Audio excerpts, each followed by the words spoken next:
de la musique. On va s'arrêter. On va débuter par une allocution, on prend les questions ensuite. Oui, bonjour tout le monde. Ben, écoutez, vous avez devant vous un premier ministre du Québec qui est heureux de savoir que ce soir à minuit, enfin, le chemin Roxham va être fermé. Là, je pense que c'est une belle victoire, une très belle victoire pour le Québec. Je veux bien sûr remercier, féliciter toute l'équipe du gouvernement du Québec, en particulier 3 ministres qui ont travaillé très fort dans les derniers mois, les dernières semaines. D'abord, Jean-François Roberge, qui a beaucoup parlé avec le gouvernement à Ottawa. Christine Fréchette, qui a beaucoup parlé avec son homologue à l'immigration à Ottawa. Et Martine Biron, aussi, qui a fait beaucoup de représentations via, entre autres, nos délégations aux États-Unis. Donc, très content de ce travail-là qui a été fait du côté du gouvernement du Québec. Puis je veux aussi remercier puis féliciter les ministres du gouvernement Trudeau, puis en particulier le premier ministre Justin Trudeau. Quand je ne suis pas d'accord, je le dis, là, je suis vraiment content de ce qu'il nous annonce aujourd'hui. Je veux aussi remercier le président Biden. On le sait, avec tout ce qu'on vit actuellement en Russie, en Chine, c'est plus important que jamais d'avoir des bonnes relations avec les États-Unis. Donc, qu'on ait réussi à développer cette entente entre le Canada et les États-Unis. Je pense que c'est une bonne nouvelle pour les Québécois, pour les Canadiens. Je veux quand même insister pour dire que le peuple québécois a toujours été accueillant, puis va toujours rester accueillant. Et on va prendre notre part, on va continuer de prendre notre part des demandeurs d'asile, des gens qui sont mal pris dans leur pays. C'est notre devoir humanitaire, puis le Québec va continuer de le faire.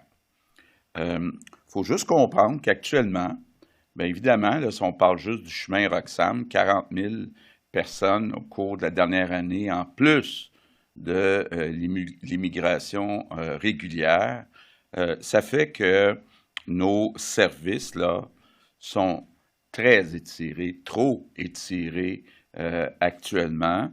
Et d'ailleurs, je veux en profiter aussi pour souligner le travail qui a été fait par beaucoup d'intervenants, que ce soit dans des groupes communautaires, dans des écoles, dans des hôpitaux, dans des municipalités, dans des services sociaux de toutes sortes. Je sais que les derniers mois ont été difficiles.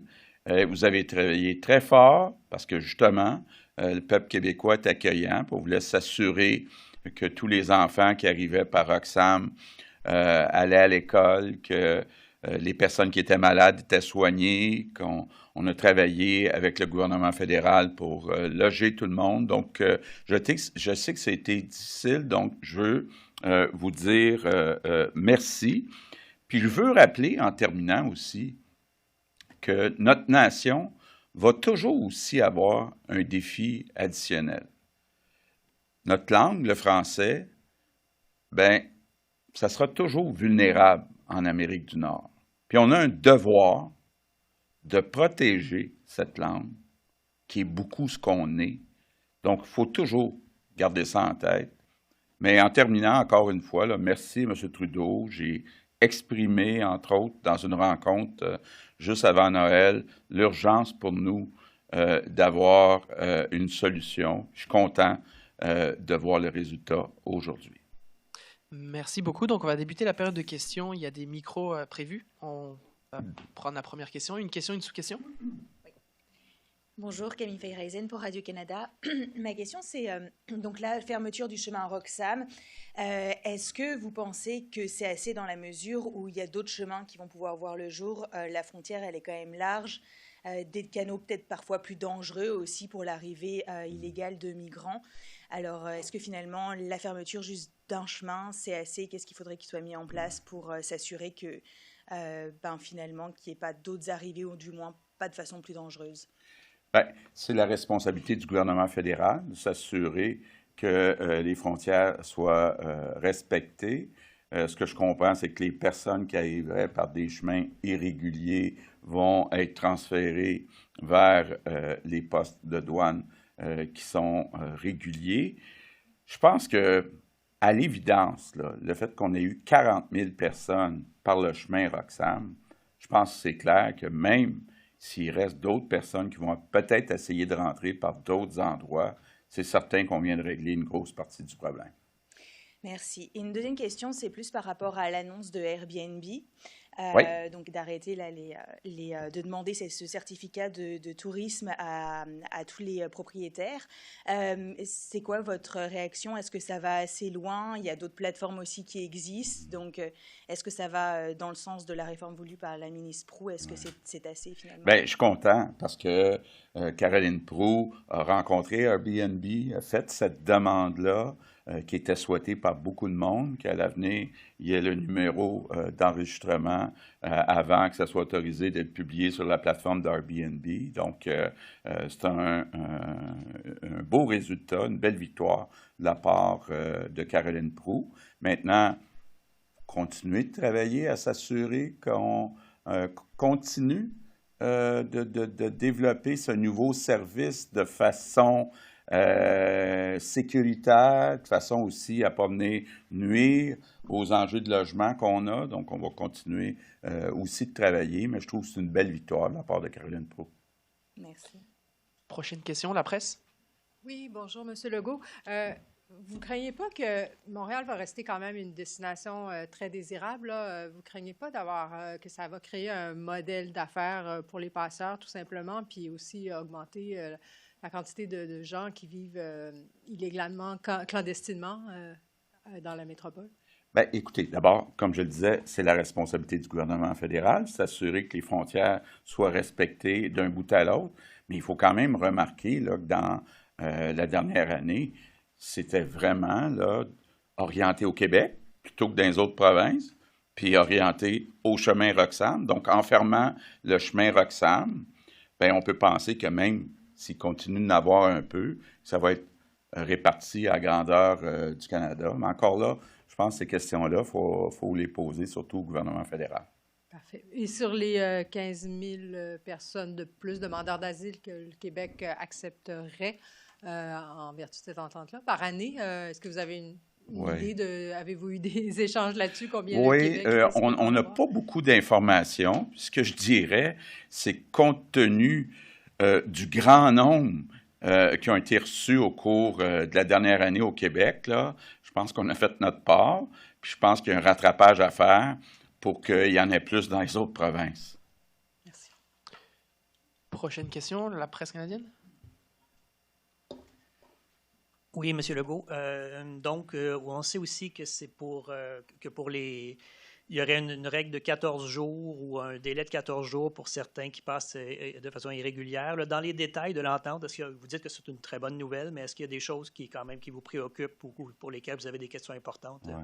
Bien, écoutez, on vient d'avoir effectivement un peu plus d'informations. Donc, au cours des prochains jours, nos personnes responsables, entre autres le ministère de l'Immigration, va poursuivre les discussions pour voir le détail de comment ça va s'appliquer.